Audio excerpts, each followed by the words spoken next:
মানে একটা জিনিস বুঝলাম না, হাজবেন্ড বাসায় আসার সাথে সাথে কিছু কিছু ওয়াইফ ঝগড়া লাগায় ফেলে।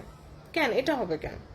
আমার মাথায় একটা জিনিস আসেই না যে একটা মানুষ সারাদিন পরিশ্রম করছে, সে তো স্যালারি পাইলে তার ফ্যামিলি কি খাওয়ায় পড়ায়, সে তো স্যালারি নিয়ে অন্য কোথাও চলে যাচ্ছে না।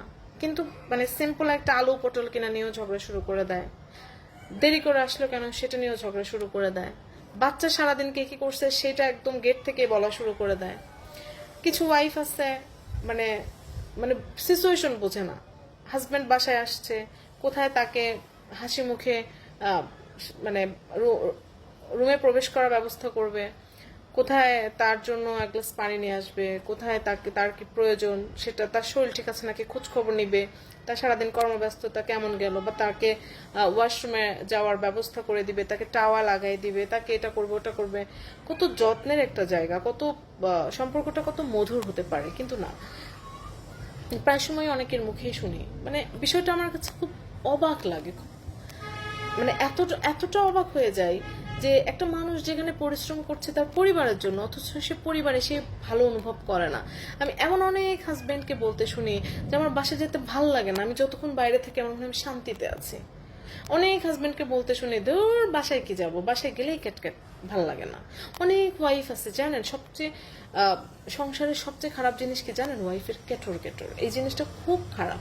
বাসায় সারাদিন কি হলো, তোমার বাচ্চা কি করলো, এ বাসায় এটা আনো নাই, ওটা নাই, এটা নাই, ওটা করো নাই, আজকে তুমি এই করছো, আজকে তুমি সে, এই যে গেট থেকে শুরু হয় প্যানর প্যানর, এগুলো না ছেলে মানুষটা ঠিক নিতে পারে না। ছেলে মানুষটা সারাদিন পরিশ্রম করে, বাইরের মানুষকে ডিল করে, অফিসের নানান জটিলতার মধ্যে থাকে, অফিসের বসের বকা খেয়ে আসে, অনেক সময় দেখা যায় অফিসের কাজও ঠিকঠাক মতো সে করে আসতে পারে নাই, বা অফিসে এত বেশি কাজের প্রেশার যে নিজের মাথা ঠিক নাই।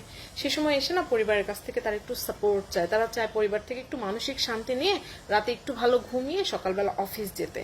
কিন্তু কিছু কিছু ফ্যামিলিতে আছে যে মানে ওয়াইফরা আছে, মানে তারা এত বেশি কেটুর কেটুর করে যে আমি একটা ভাইয়ের সাথে রিসেন্ট কথা বলেছি, ওনার ওয়াইফ মানে এত প্যানিক, এত এত এত কথা বলে, এত যন্ত্রণা দেয়, মানে গেটে ঢোকার সাথে সাথেই মানে নানান বিষয় নিয়ে বিচার আচার বসায়, চিল্লা পাল্লা করে, এবং এভরি ডে নাকি ওনার সাথে এরকম। ওনার ইচ্ছে করে মানে ওয়াইফকে ডিভোর্স দিতে চায় না, কোনো কিছু না, বাট উনি শান্তি চায়, উনি চায় বাসায় একটু কম কথা হোক, আমাকে একটু সবাই মিলে আমাকে বুঝুক। এই যে বোঝা পড়ার একটা ব্যাপার, এটা কিন্তু অনেক খারাপ।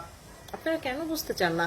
একটা হাজবেন্ড সারাদিন পর অফিস থেকে এসে আসলে ভালো কিছু চায়, ঘ্যানোর ঘ্যানোর প্যানোর প্যানোর। সংসারে সবচেয়ে অশান্তির মূল কারণে কিন্তু একটা মহিলা